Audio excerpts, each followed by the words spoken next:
자, 오늘은 6절 말씀이 이 세 가지 우리가 고백할 내용이 너무나 은혜스럽고 하나님께서 우리에게 주신 말씀, 여러분에게 우리 교회에 주신 내마로 생각하고 고백을 먼저 하십시다.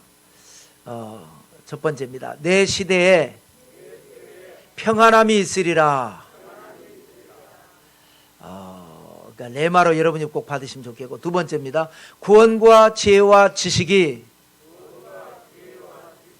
풍성할 것이라. 야훼를 경외함이 내 보배니라. 이 세 가지가 6절 말씀 그대로입니다.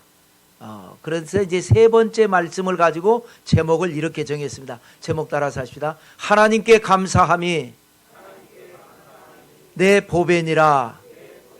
이어서 한번 하십시다. 하나님께 감사함이 내 보배니라. 이런 제목으로 말씀 나눌 때에 은혜와 축복이 함께 하시기를 주님의 이름으로 축원합니다. 오늘은 11월 셋째 주일입니다. 전 세계 모든 교회가 추수감사 주일로 지키고 있습니다.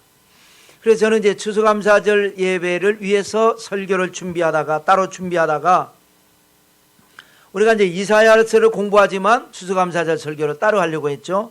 그런데 오늘 이사야서 33장의 말씀을 통해서 감사라고 하는 단어는 아무 데도 나오지 않지만 위대한 감사의 기적이 나오는 것을 보고 제가 준비했던 감사절 설교를 놓고 33장, 그래서 지난주에 34장을 먼저 했어요.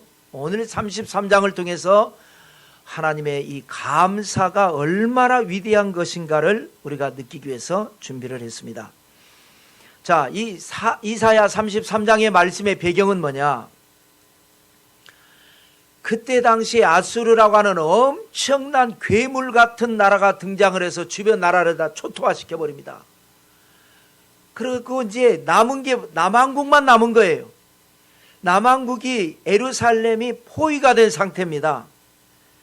그럴 때에 희한한 일이 일어나 가지고 포위가 된 나라는 시간이 지나면 양식이 끊어지면서 항복할 수밖에 없는데 하나님의 기적이 일어나서 포위한 아수르 군대 18만 5천 명이 죽고 그야말로 대역전 승리를 거둔 그런 사건의 비하인드 스토리 4가지가 오늘 말씀이 되겠습니다.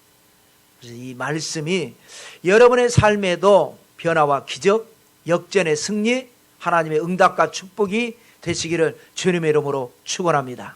첫째는 고립의 때에 예배를 드린 겁니다. 자, 상황이 예루살렘이 포위됐다라고 했잖아요. 이 말은 무슨 말입니까?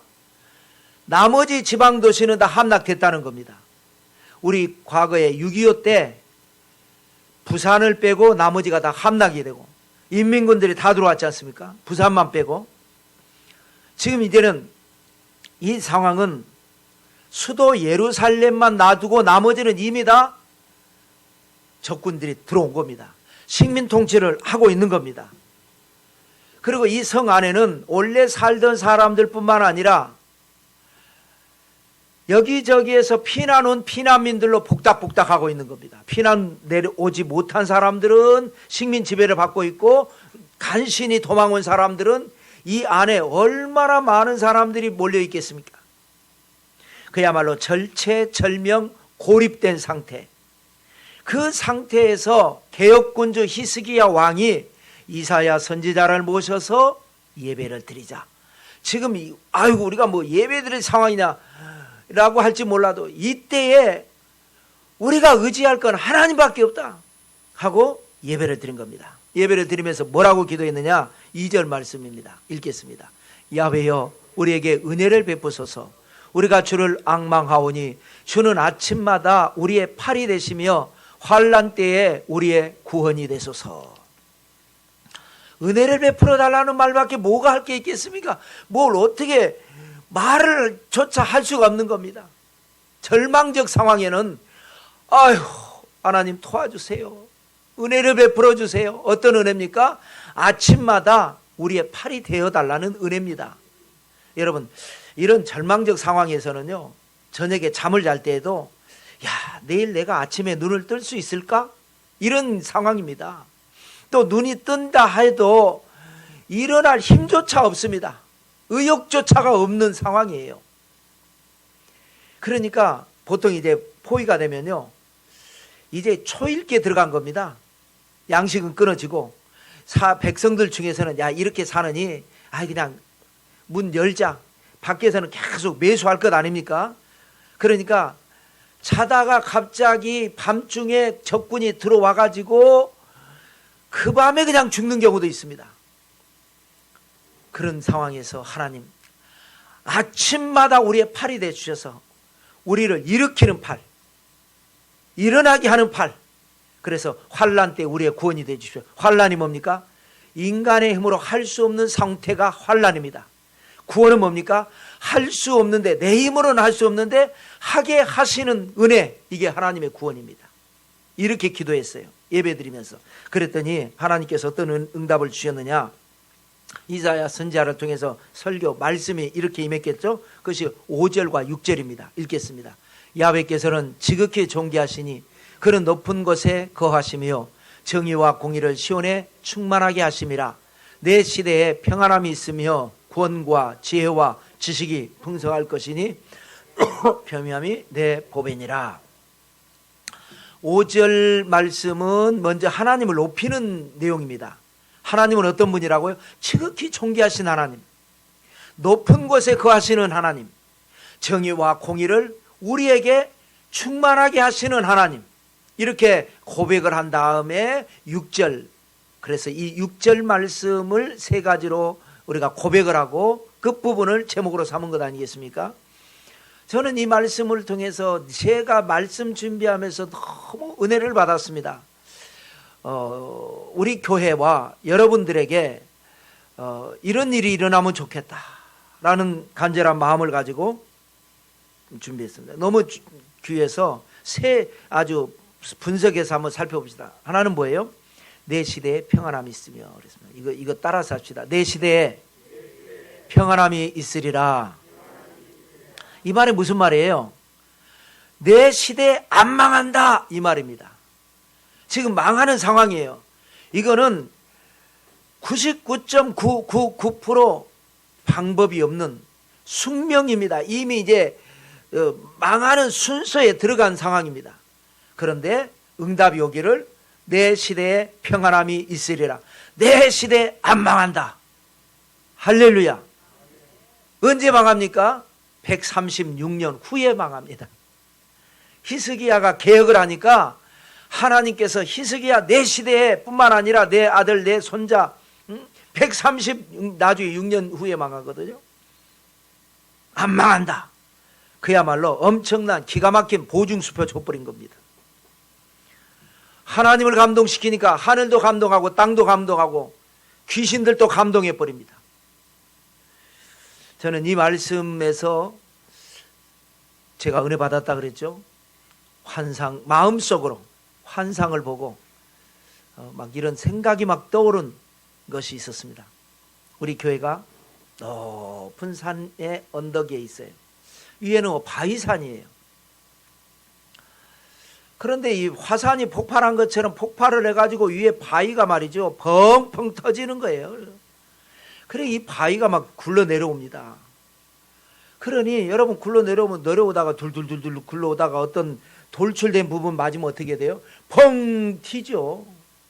튀기도 하고 구르기도 하고 뭐 하나만 내려오는 게 아니라 사방에서 막 쭉 내려오는데 이게 우리 교회 맞기만 하면 박살이 나버리는 겁니다.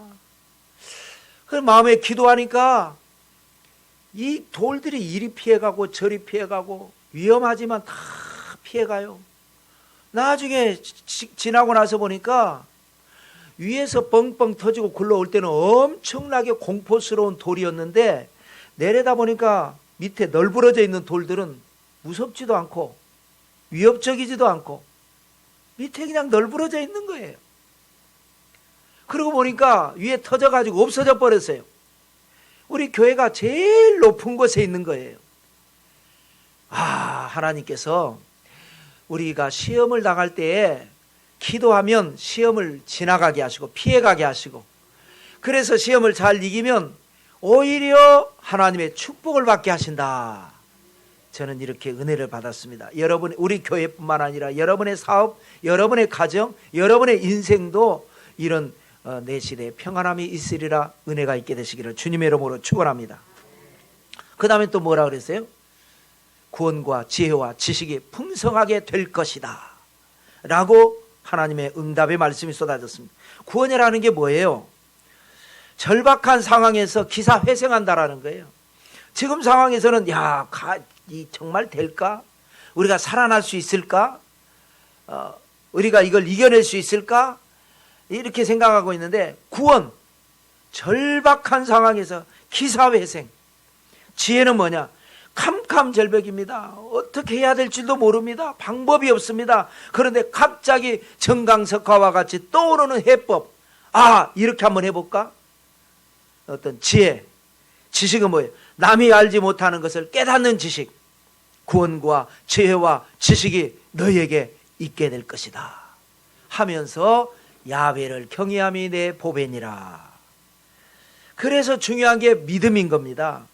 사람이요, 모든 것을 내가 권력을 가지고 있고 재물을 가지고 있고 명예를 가지고 있고 다 가지고 있어도요, 어떤 상황이 되면 그게 아무 소용이 없게 됩니다. 어떨 때는요, 내가 가지고 있는 부귀영화나 좋은 것이 독이 될 수도 있습니다. 그런데 가장 중요한 게 뭐냐? 믿음이라는 거예요. 하나님을 경외하는 믿음을 가지면 어떠한 위기도 이겨낼 수 있고 피해갈 수 있고 전화위복으로 승리할 수 있는 게 뭐냐? 하나님의 은혜입니다. 그래서 야훼를 경외함이 내 보배니라. 그래서 이 말씀으로 제목을 삼은 것이 뭐냐? 하나님께 감사하는 신앙이 야훼를 경외하는 거거든요. 하나님께 감사함이 내 보배니라. 감사 신앙, 감사 인격 되시기를 주님의 이름으로 축원합니다. 두 번째는 뭐냐? 분열의 때에 설득합니다. 자, 전쟁이 일어나면 어떻게 돼요? 포위가 됐으니까 어떻게 됐을 것 같아요? 이거 뻔하지 않습니까? 남한산성이라고 하는 영화가 있었죠. 저는 그 영화를 못 봤지만 좀 유명했고 우리 역사에 있었기 때문에 TV에서 계속 보여주고 했습니다. 설명해 주는 거, 전체를 보여주는 것도 있었겠지만 하여튼 전체를 못 봤어요. 이 두 신하가 막 싸우지 않습니까? 나가서 싸우자라고 하는 파, 이게 주전파라 그러죠. 매파. 우리가 싸워서 될 일이 아니고 항복하든지 조공을 바치든지 해서 화의를 신청하자. 주화파, 비둘기파죠. 우리 안에서 싸우는 겁니다. 이때도 마찬가지입니다. 예루살렘이 포위됐을 때 신하 한쪽에서는 싸우자, 한쪽에서는 싸울 수 없다, 항복하자, 그래서 목숨이라도 구걸하자. 조율이 안 되면 어떡합니까? 내부 분열이 일어납니다. 내후외환이라 그러죠. 안에는 근심이고 밖으로는 환란이고, 아수르가 지금 우리를 잡아먹겠다고 포위하고 있고 안에서는 신하들끼리 싸웁니다. 지금 우리나라도 그렇습니다. 우리나라뿐만 아니라 모두가 다 그렇죠. 코로나 때문에도 어렵고 여러 가지 세계, 이제는 옛날과 같지 않습니다. 아주 지나친 경쟁으로 서로 물고짓고 싸우는 때에 우리 안에서는 안에서대로 싸우고, 이 분열이 가장 문제인데 히스기야가 분열을 설득을 합니다. 근데 여러분, 설득한다고 되나요? 말 안 듣습니다, 사람들. 우리나라도 어떤 일이 있어도요, 이쪽에 편 사람은 절대 저쪽 편 안 듭니다. 무조건 이쪽입니다. 잘못했어도 이쪽입니다. 저쪽도 마찬가지고. 설득 안 됩니다. 자기 속에 이미 탁 고정 잡았습니다. 여러분은 그렇게 하지 마시기 바랍니다. 우리는 하나님을 절대적으로 믿는 거지, 이 진리만 절대지 이 세상에는 절대가 없습니다. 이것도 오를 수 있고 저것도 오를 수 있고, 여기에 좋은 점도 있고 나쁜 점이 있고, 저기도 좋은 점이 있고 나쁜 점이 있는 거지, 여기에서 대통령이 나오면 나라 망한다고 생각하는 사람들이 이쪽 사람들입니다. 이쪽 사람들은 저쪽이 대통령 되면 우리나라 망할 거라고 확신하는 사람들이에요. 그러니 나라 꼴이 뭐가 되겠어요? 이게 설득이 안 되는데 히스기야가 설득을 해버립니다. 그 설득이 먹힙니다. 어떻게 설득하느냐? 먼저는 상황을 정확하게 분석해서 설득을 하고, 그 다음에는 하나님의 말씀으로 설득하는데 7절 먼저 읽겠습니다. 7절과 8절. 보라, 그들의 용사가 밖에서 부르짖으며 평화의 사신들이 슬피 곡하며 대로가 황폐하여 행인이 끊어지며 대적이 조약을 파하고 성읍들을 멸시하며 사람을 생각하지 아니하며. 그랬습니다. 그러니까 하나님의 말씀으로 하다 보니까 3인칭 화법을 쓴 겁니다. 원래는 말을 어떻게 해야 됩니까? 히스기야가 말을 하려면, 야, 우리 잘 봐봐, 상황을 봐보라고, 우리의 용사가 밖에서 지금 부르짖고 있다, 이렇게 말을 해야 되는데 하나님의 말씀을 하니까 너희들의 용사가 밖에서 부르짖고 있다. 왜 부르짖어요? 평화의 사신들이 슬피 곡해요. 왜요? 그러니까 주화파들의 말대로, 야, 조공 갖다 바치고, 야, 우리 한번 잘 좀 한번 봐주라고 얘기해보자 라고 평화의 사신들을 밖으로 보냈는데 안 먹히는 거예요. 다 너희들을 조공받고 이거 해결될 문제가 아니고 이 나라를 아예 없애버리겠다는 거예요. 실제로 그렇게 합니다. 북한국도 그렇게 됐고 남한국 나중에 136년에 그렇게 됩니다. 그래서 아예 이 땅에 사는 사람들을 다 다른 데로 강제 이주시키고 여기에는 다른 식민지를 데려놔 버리죠. 그래서 여기 또 8절에도 보면 대적이 조약을 파하고, 조약은 뭐예요? 원래 이 아수르 군대라고 하는 것은 히스기야의 아버지 아하스가 끌어들인 군대예요. 동맹을 맺어서 끌어들였어요. 우리를 괴롭히는 사람들을 치라고 끌어들였는데 그들을 칠 뿐만 아니라 이제 남한국까지 치는 거예요. 그러니까 조약도 파고 성읍을 멸시하고 사람을 생각하지 않는다. 그러니까 주화파 의견이 지금 상황에서는 안 먹힌다 라고 하고, 그 다음에 이제 하나님의 말씀으로 설득을 하는데 10절 말씀을 읽겠습니다. 야훼께서 이르시되 내가 이제 일어나며 내가 이제 나를 높이며 내가 이제 지극히 높아지리니.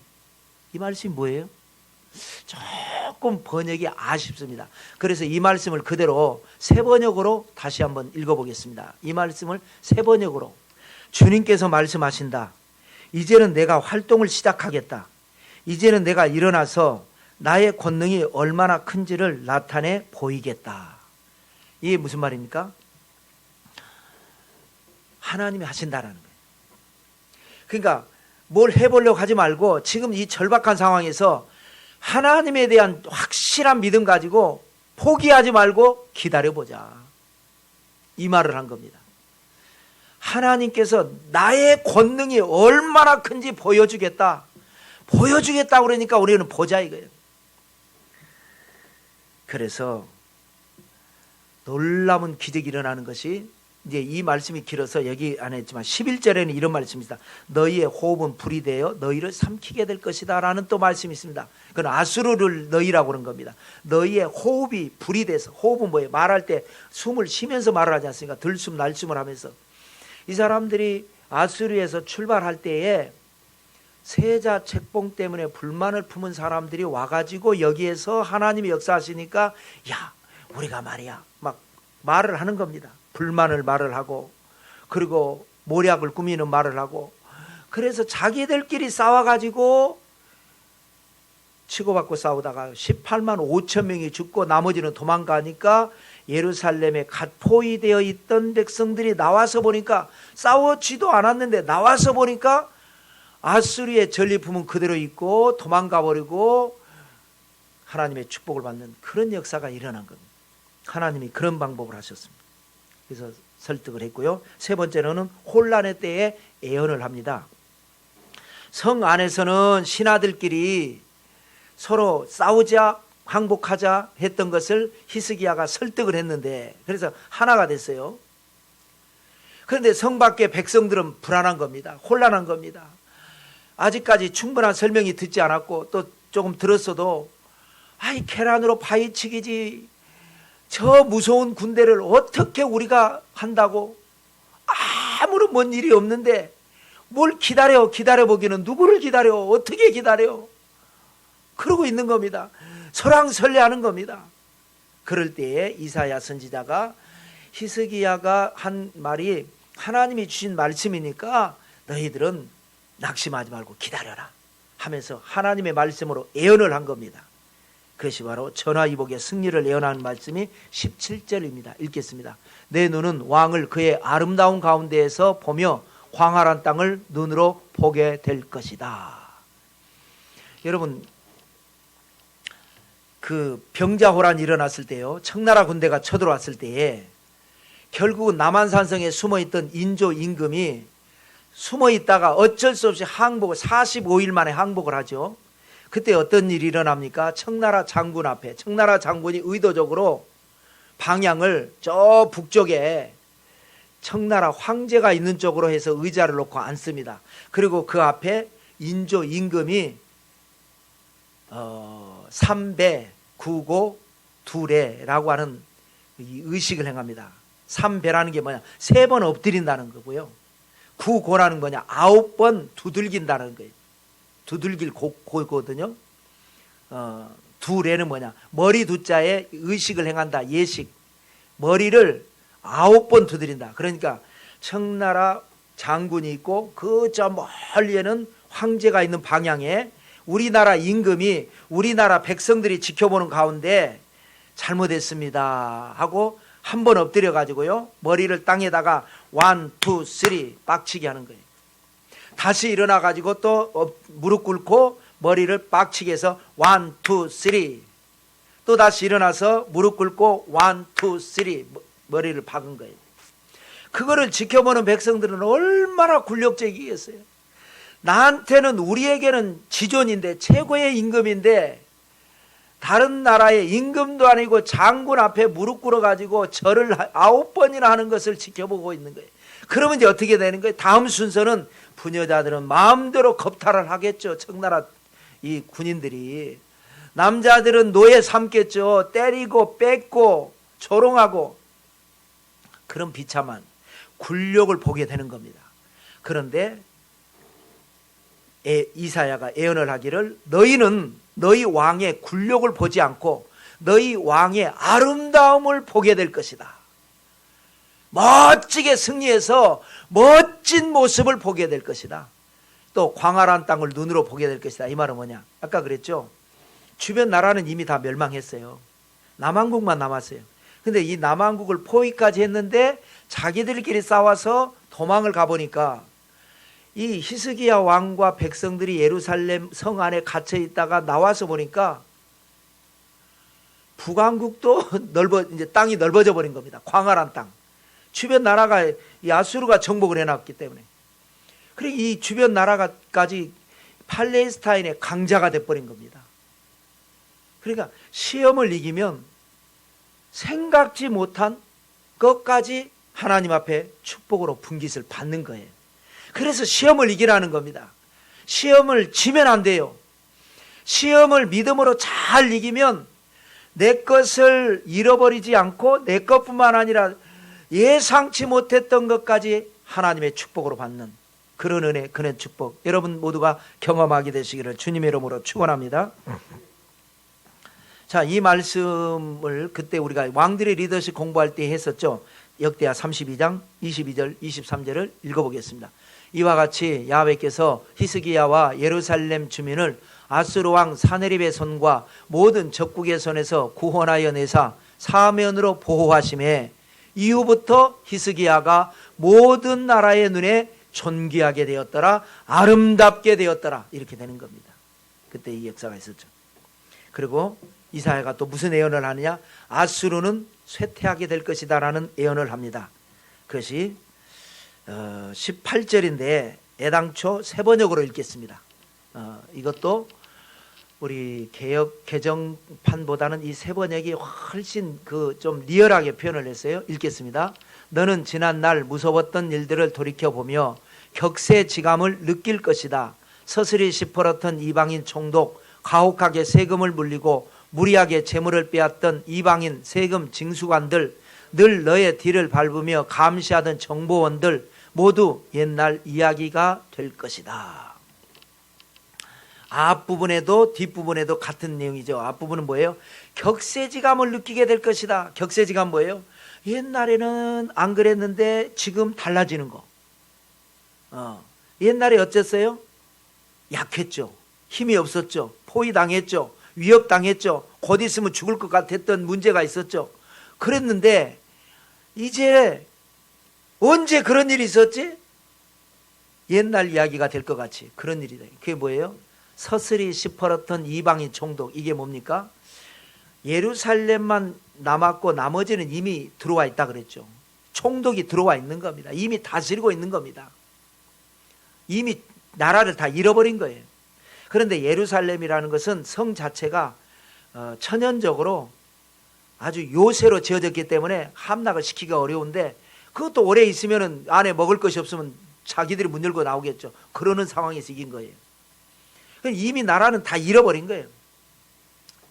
이방인 총독들이 서슬이 시퍼러가지고, 옛날에 과거에 우리 일제시대 때 일제 순사들, 어린애들도, 뭘 모르는 애들도, 호랑이도 안 무서워하는 애들도 일본 순사 하면은 벌벌 울다가도 울음을 그쳤던 시절, 또 가혹하게 세금을 물리고 무리하게 재물을 빼앗던 이방인 세금 징수관들, 지금도 우리는 이제 세금 거두면 그 사업하시는 분들은 안 좋아하잖아요.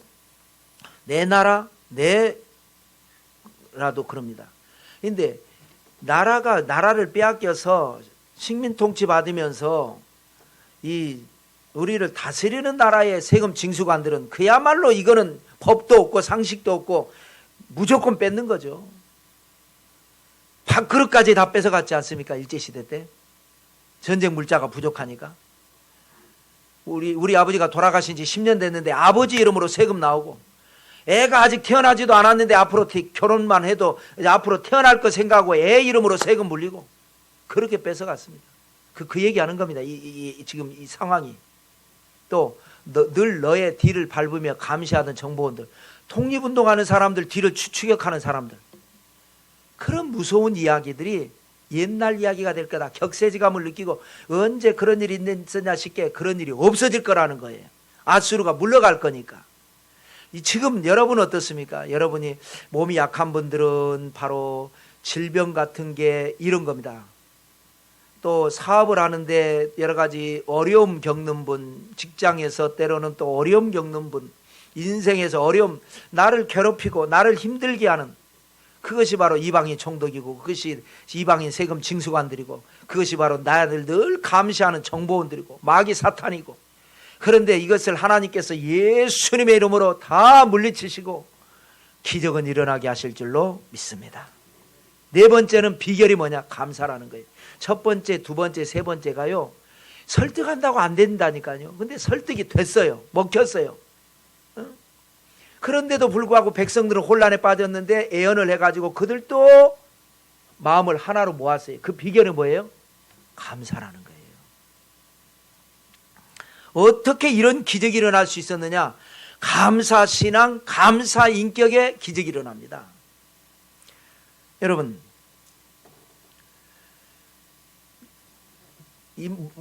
히스기야가 왕이 되자마자 개혁을 일으켰다 그랬지 않습니까? 우리가 왕들의 리더십 할 때 공부를 했습니다. 개혁은 뭐냐? 개는요, 바꾼다라는 거예요. 한문자로. 혁은 뭐냐? 가죽혁입니다. 가죽을 바꾼다라는 거예요.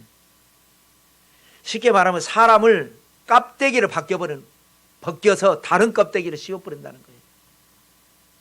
어떻게 무서운 말이에요. 그런데 히스기야가 개혁을 그렇게 했기 때문에 설득이 먹히고 애언이 먹히고, 그래서 기적이 일어났다는 거예요. 왜냐하면 보세요. 우시야까지 그래도 그럭저럭 잘 살아왔어요. 우시야가 말년에 교만이 들어가가지고 성전에 들어가다가 문둥병 걸리면서 그때부터 문을 들어가죠.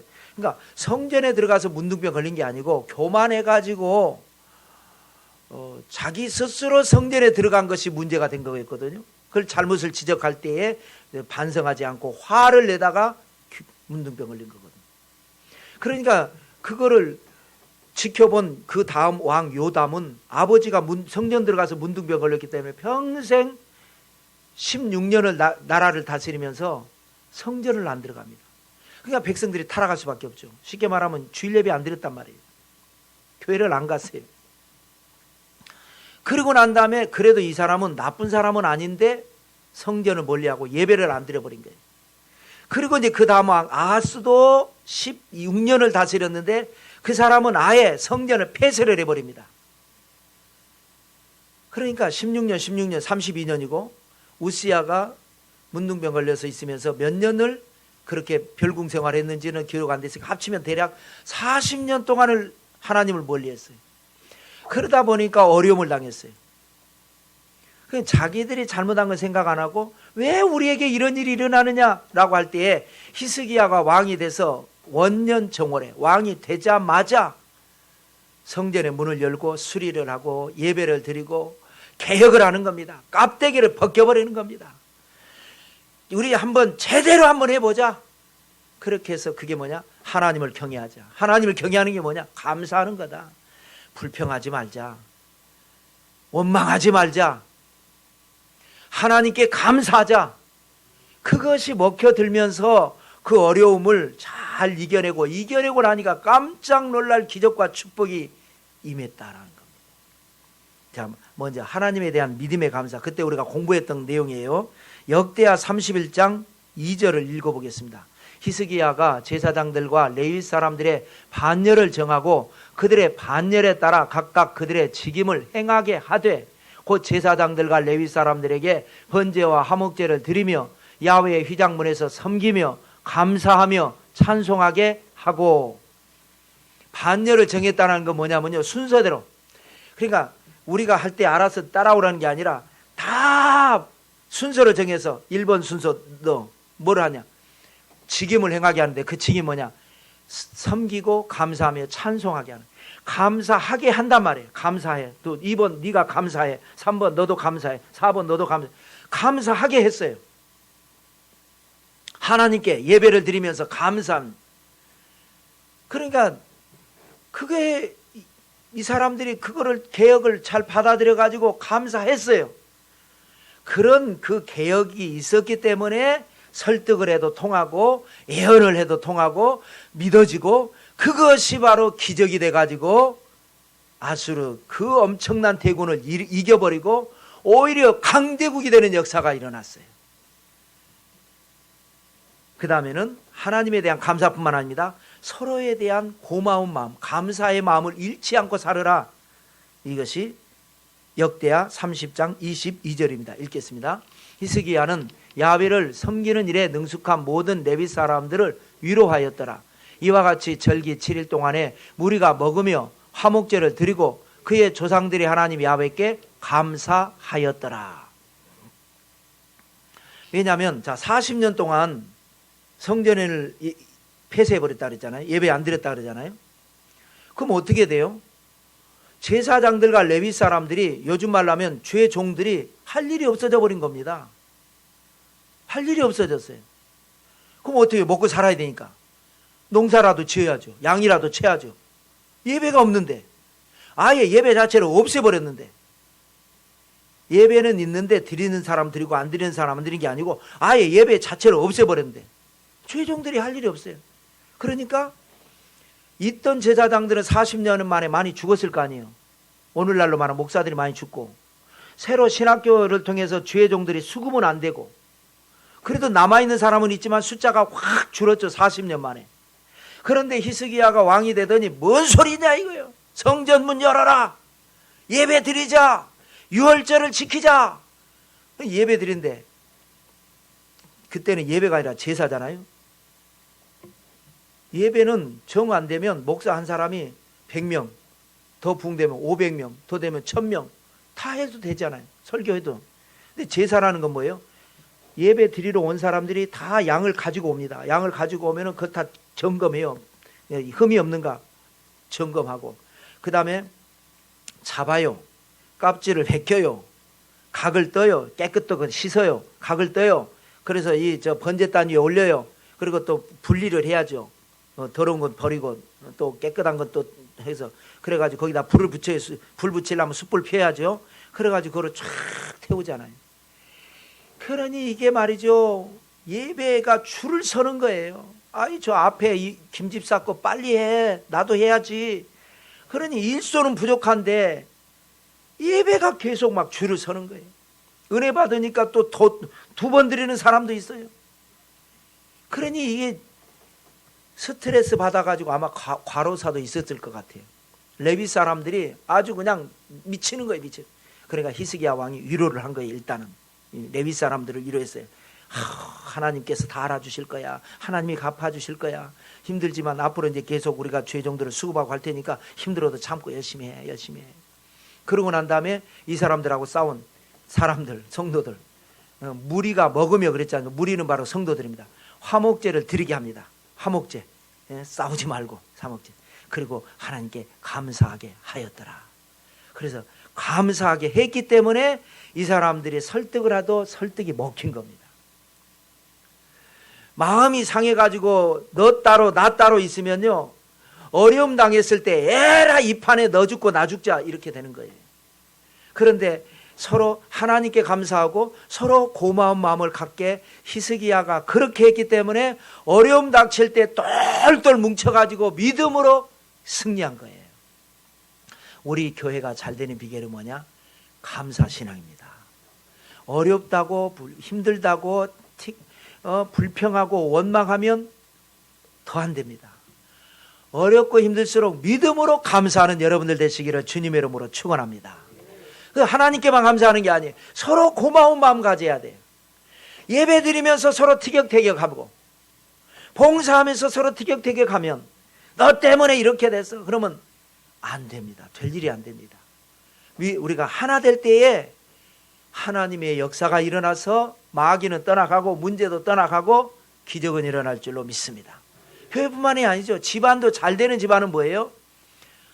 형제들도요, 우애하는 집은요, 그거 못 건드립니다. 그 집은 못 건드려요. 그런데요, 우애 안 하면요, 그 집은 아주 우스운 집이에요. 다 우습게 봐버립니다. 부부간에도 서로 당신 때문에 고맙고, 당신 때문에 고맙고, 자식들은 엄마 아버지 고맙고, 엄마 아버지는 애들이 고맙고, 너희가 있어서 고맙고, 서로 고마운 마음 가지고 살면 그 집은 마귀가 절대 틈 못 타요. 근데 너 때문에 그렇고 말이야. 아버지가 나한테 해준 게 뭐가 있습니까? 말이요.